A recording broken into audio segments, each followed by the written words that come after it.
If you ever asked yourself, how does a short sale work for the seller?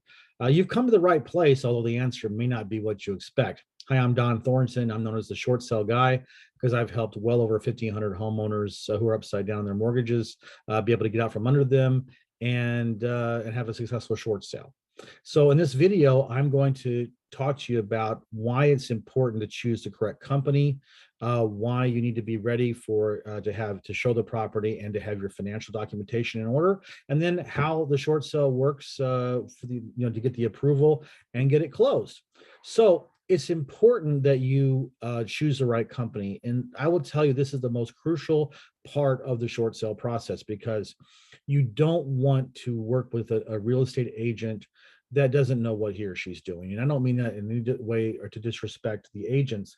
It's just that there's a very specific niche. This is a very specific niche. And short sales change all the time.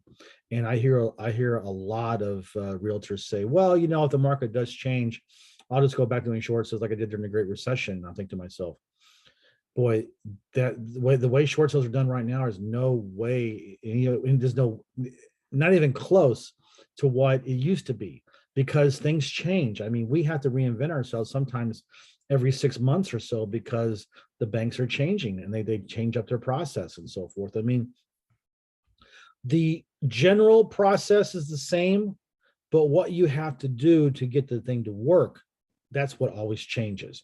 And so I would tell you that if the company or the real estate agent doesn't have at least 500 short sales done in their career, who can't point to years and years and years of experience and doesn't have an A+ rating with the Better Business Bureau since 2004, then you need to think about whether you should go with that person or not. And we would like to humbly offer our services to you. No matter where you are in the country, we can help you out and get the short sale done for you. So make sure that you choose a company that has a resume like ours. If you don't go with us, at least find someone. You'll have to look hard. Not that many people, not that many of these companies out there, but there are a few. But we would urge you to go with us. So what I would love for you to do is go down to the corner here and hit the subscribe button, because I think you would like to. Obviously, you're watching this video means you're interested in short sales, so you'd like to get notified whenever a new video is dropped. And I do a lot of videos, so I would love for you to be able to consume my content and be notified when I put a new video out. So the next thing, how a short sale works for a seller, is you need to make sure that you do everything in your power to be able to make sure the short sale goes through smoothly and without undue delay. And actually, a lot of the reasons why short sales tend to drag sometimes is because the homeowner just doesn't cooperate like they should. And I'll tell you why. There's two big factors how a homeowner can really affect how long a short sale takes. Number one, if it's owner occupied or tenant occupied, you got to be able to show the property. And so many times we have situations where the homeowner will show it every now and then. There's always issues with showing times and so forth. And it's bad because the real estate agent has to be able to show the property. It cannot be actively listed in the MLS if it can't be shown freely. And so what ends up happening a lot is that the agent has to take the property temporarily off the market multiple times.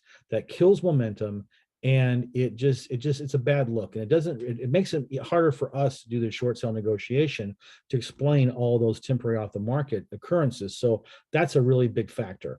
Secondly, you need to make sure that you have all your financial ducks in a row. You're going to have 2 years tax returns, pay stubs for a month, and 2 months bank statements with all the pages.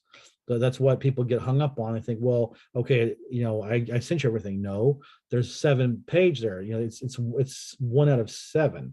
Oh, well, there's nothing there. It doesn't matter if it says 1 out of 7. The bank wants to see all 7, even if the 7th page is blank. They still want to see it. So and remember, you may have to submit those things multiple times. So make sure that you have your financial documents ready to go and get them to us or whatever company you're working with as soon as you start the process. Okay. Those are really the biggest things that you need to do as a seller. Now, what I would love for you to do is to go down to the comments section and leave me a comment. Do you like this video? Do you have any suggestions for any other videos I might do for you? Any questions that you'd like to have cleared up? Whatever. I love to engage with my viewers. So please leave a description, a comment down there, and I would be very grateful. And so the how this works for a seller in a short sale also comes down to the end game, which is the approval and closing. We will let you know before the short sale approval in writing is given.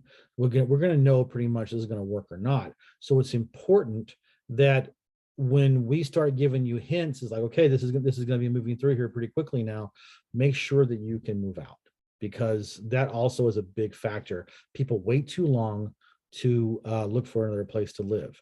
And so it's important that you be proactive and be thinking about the end game, because when the approval hits, it's going to be 30 to 60 days before you have to move. And trust me, you want to move more quickly, because even though you say, well, the bank's giving me 60 days, yeah, but things can come up. What happens if your buyer has a financing contingency and the financing falls through, for example? Or what if the buyer just gets cold feet and says, I don't want to do it anymore? So our advice is, if you get the approval and the buyer's on board, close it. You don't want to fool around, because this takes too long to start over again. Now, on the closing part of it, it's the same procedure as you did when you bought your house, or if you ever bought or sold a house. It's exactly the same. The only difference is there's some real short sale specific documents you have to sign, but that's it. At that point in time, it's just like any other closing.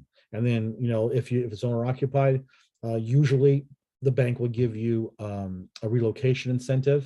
And that's usually between $3,000 to $5,000. And the title company would get it to you at closing. They would cut you a check. That's how that works. So what I want you to do, if you are a seller, if you're a homeowner and you need to do a short sale, you're upside down, then I want you to go down to the description of this video. There's a link there to my website. It's called Don Buys Houses, and my name is spelled DOHN. And go down there, click on it, and fill out the form. There's your name, your email address, your phone number. Click on that, and I'll be notified, and I will reach out to you, and we can set up a time where we can discuss your situation and how we can help you. If you're a real estate agent and someone has offered or has requested that you do a short sale for them, and you're not really into it, and you really shouldn't be, because they're a pain in the butt if you don't know what you're doing, reach out to us, and we can give you a referral fee for that on the commission, and we can do all the dirty work for you. And finally, if you are a real estate investor, and you come upon a lead where the homeowner's upside down and needs a short sale, come to us, refer it to us. We can do a joint venture, and we can show you how you can monetize those leads that come to you, and you can be helping a homeowner out who really needs your help too. So it's a win-win for everybody. So thanks again for watching this video, and I'll look forward to seeing you in my next video. Thank you.